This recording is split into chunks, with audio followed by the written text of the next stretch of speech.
Hello दोस्तों, आज जो कहानी मैं आपको सुनाने वाली हूँ वो एक ऐसी लड़की की है जो पुरुष प्रधान समाज के खिलाफ लड़ रही थी और सही और गलत के बीच जूझ रही थी।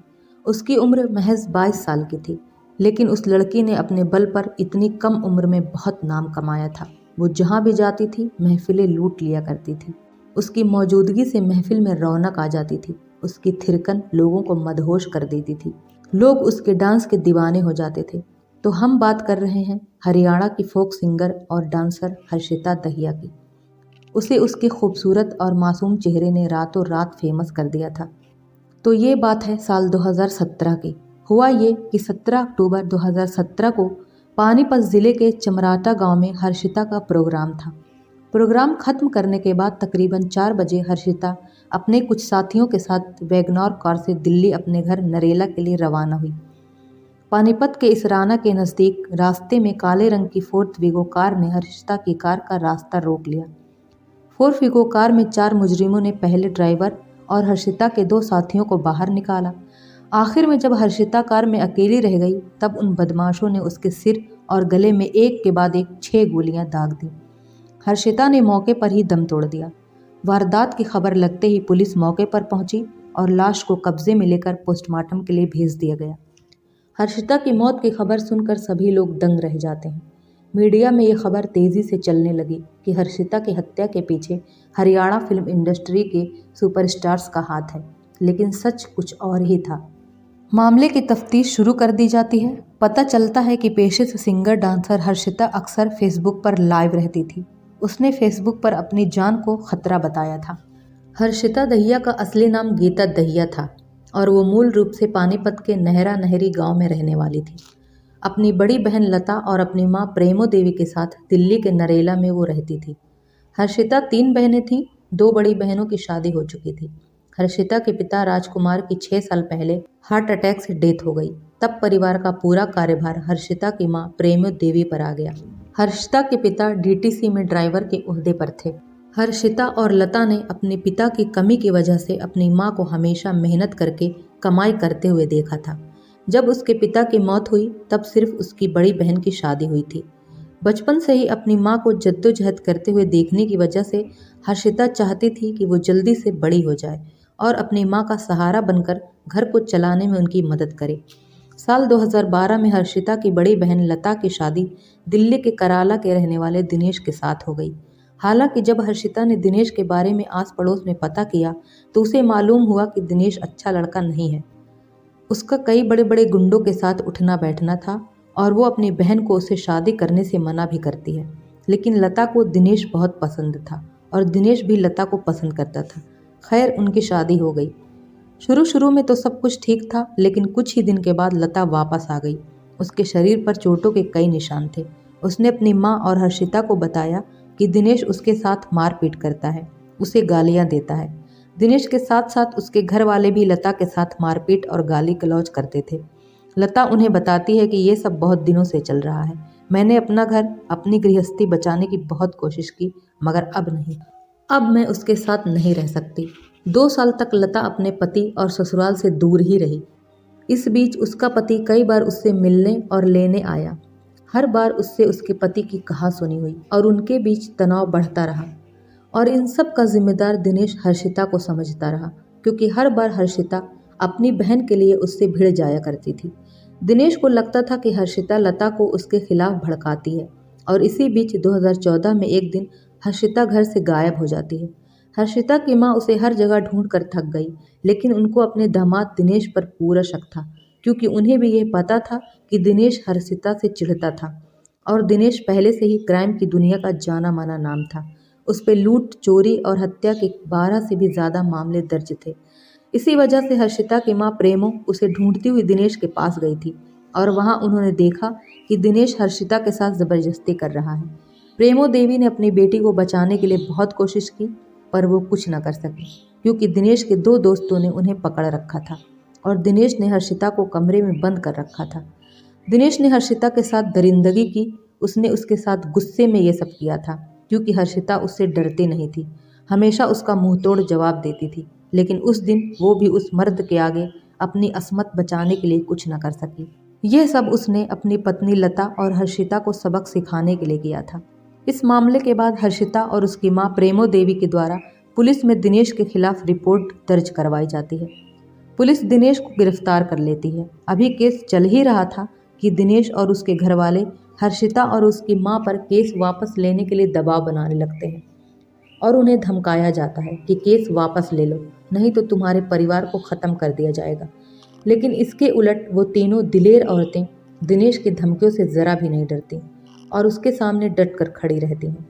इस बीच हर्षिता अपनी बहन लता को समझाती है कि हमें पूरी तरह से सतर्क रहना होगा, क्योंकि मुझे पूरा भरोसा है कि वो चुप नहीं बैठेगा, क्योंकि वो जमानत पर बाहर आ चुका है। पुरुष प्रधान समाज में अपने पैर जमाते जमाते हर्षिता धीरे धीरे कठोर और निडर होती जा रही थी। खतरनाक लोगों से लड़ते लड़ते उसने निडरता से जीना सीख लिया था। शायद वो ये सब अपने आप को मजबूत बनाए रखने के लिए कर रही थी और उसे उम्मीद थी कि उसकी माँ के गवाही के बाद दिनेश को उसके किए की सज़ा ज़रूर मिलेगी। लेकिन हर्षिता हार मानने को तैयार नहीं थी। अभी दिनेश के खिलाफ हर्षिता की माँ की गवाही होती, उससे पहले ही एक दिन दिसंबर 2014 में जब हर्षिता की मां प्रेमो देवी घर पर अकेली थी, तब दिनेश के भेजे हुए कुछ लोग पुलिस के भेष में जबरदस्ती हर्षिता के घर में घुसे और उन्होंने प्रेमो देवी के साथ खूब मारपीट की और उनकी हत्या कर दी गई। इस हादसे ने लता और हर्षिता को तोड़ कर रख दिया, पर मां का साया सिर से हटने के बावजूद भी उन दोनों बहनों ने हिम्मत नहीं हारी। इतने बड़े हादसे के बाद भी उन्होंने दिनेश पर से यौन शोषण का केस नहीं हटाया। दोनों बहनों ने दिनेश पर हत्या का मुकदमा भी लगा दिया। मां की हत्या हो जाने के बाद हर्षिता ने कसम खाई थी कि कुछ भी हो जाए वो डर के पीछे नहीं हटेगी। उसने कसम खाई कि अपनी मां की मौत का बदला वो दिनेश से ज़रूर लेगी। अब हर्षिता नरेला में अपनी मौसी के घर रहने लगी थी। घर चलाने के लिए हर्षिता डांसिंग और सिंगिंग किया करती थी। उधर उसका बहनोई दिनेश उस पर प्रेमो के कत्ल के मामले में गवाही न देने के लिए निरंतर दबाव बना रहा था, लेकिन हर्षिता उसके खिलाफ डट कर खड़ी थी। और इस बीच हर्षिता दिनेश के राइवल्स गैंग्स के साथ उठने बैठने लगी। उसने बड़े बड़े लोगों से मिलना जुलना शुरू कर दिया ताकि दिनेश से अपने परिवार के साथ हुए अन्याय का बदला ले सके। दूसरी तरफ दिनेश हर्षिता को फ़ोन करके धमकाता था कि अगर उसने अपना केस वापस नहीं लिया तो उसका अंजाम भी उसकी माँ की तरह ही खौफनाक होगा। हर्षिता शेरनी की तरह लड़ती रही। अपने मौत से पहले अपनी एक आखिरी वीडियो में हर्षिता ने कहा था कि उसकी माँ ने एक शेरनी को पैदा किया है, वो किसी से नहीं डरती। लेकिन आखिरकार दिनेश ने हर्षिता को 17 अक्टूबर 2017 को गोली मरवा दी। हर्षिता भी अपनी माँ की तरह इस दुनिया से चली गई। दरअसल गोली लगने के बाद जब पुलिस ने जांच आगे बढ़ाई और हर्षिता के जान पहचान के लोगों से पूछताछ शुरू की गई, तो हर्षिता की बहन ने लता ने सबसे पहले अपने पति दिनेश का नाम लिया था और उसने सीधा सीधा पुलिस को दिनेश का नाम बताते हुए कहा था कि दिनेश ने ही मेरी बहन हर्षिता को मरवाया है, क्योंकि वो दिनेश के खिलाफ गवाही देने वाली थी। दिनेश पेशे से मुजरिम था, जिस पर दिल्ली और हरियाणा के अलग अलग थानों में कत्ल और कत्ल की कोशिशों समेत कई मामले दर्ज थे। फिलहाल दिनेश हरियाणा की झज्जर जेल में बंद था। पुलिस 18 अक्टूबर को दिनेश को प्रोटेक्शन वारंट पर जेल से लाई और कोर्ट में पेश कर 4 दिन के लिए रिमांड पर लिया। पहले तो दिनेश पूरे मामले से अनजान बना रहा, लेकिन पुलिस की सख्ती के सामने वो टूट गया और उसने अपने साथियों को सुपारी देकर हर्षिता के कत्ल की बात कबूल कर ली। पुलिस तफ्तीश में मुलजिम दिनेश ने बताया कि हर्षिता से रेप और सास की हत्या के मामले में हर्षिता की गवाही होनी थी, जिसकी वजह से उसने हर्षिता का कत्ल करवा दिया। पुलिस के मुताबिक दिनेश एक गैंगस्टर है। जेल में रहने के दौरान उसने अपने साथियों को हर्षिता को रास्ते से हटाने की सुपारी दी थी। पुलिस ने जल्द ही सभी मुजरिमों का पता लगा लिया था। वारदात को अंजाम देने वाले भी प्रोफेशनल थे। सोशल मीडिया पर भी हर्षिता ने पॉपुलैरिटी बटोरी हुई थी। फेसबुक पेज पर वो लगातार अपना वीडियो अपलोड करती रहती थी। स्टेज पर अपने डांस परफॉर्मेंस से लोगों को मदहोश करने वाली हर्षिता दहिया को अपनी जान का खतरा था, लेकिन इतनी जल्दी मौत से सामना हो जाएगा हर्षिता ने शायद ही सोचा होगा। हर्षिता दहिया हत्याकांड में कुख्यात गैंगस्टर जितेंद्र गोगी का हाथ था। गोगी किस हद तक का गैंगस्टर था, इसका अंदाजा इस बात से लगाया जा सकता है। उसकी जानकारी देने वाले को दिल्ली पुलिस ने 4 लाख और हरियाणा पुलिस ने 2 लाख का इनाम रखा था। जिस तरह उसने बेकसूर हर्षिता की इतनी निर्मम हत्या की थी, उसी तरह 24 सितंबर 2021 को उसके विरोधी गुट सुनील उर्फ टिल्लू ताजपुरिया गैंग के शूटर्स ने भरी अदालत में घेर कर उसे गोलियों से भून डाला था। और उसका भी उतना ही दर्दनाक अंत हुआ जितना कि हर्षिता दहिया का।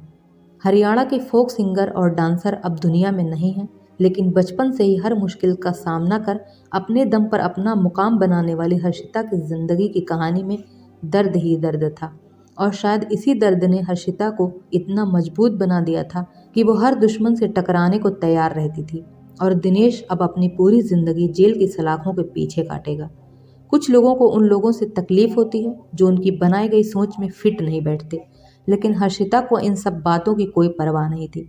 उसका तरीका थोड़ा सख्त ज़रूर था, लेकिन उसके लिए उसने जो कीमत चुकाई वो उससे कहीं ज़्यादा थी। हर्षिता की ज़िंदगी की लड़ाई इस देश की लगभग हर लड़की की लड़ाई जैसी ही है। इस पुरुष प्रधान समाज में आज भी औरत अपना अस्तित्व ढूंढ रही है, और हम सब का फर्ज बनता है कि हम सब का समान आदर और सम्मान करें। तो ये थी पूरी कहानी हर्षिता दहिया के मर्डर केस की।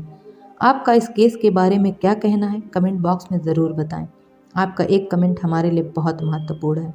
इस केस को आप तक पहुंचाने में हमारी जो मेहनत लगी है, अगर पसंद आई हो तो लाइक ज़रूर करें। आपके एक लाइक से हमारा हौसला बढ़ेगा। ऐसे ही सत्य और आपराधिक घटनाओं को जानने के लिए हमारे चैनल क्राइम फाइल्स पर बने रहें। मिलते हैं नेक्स्ट वीडियो में। तब तक अपना और अपने प्यारों का ख्याल रखें। जय हिंद।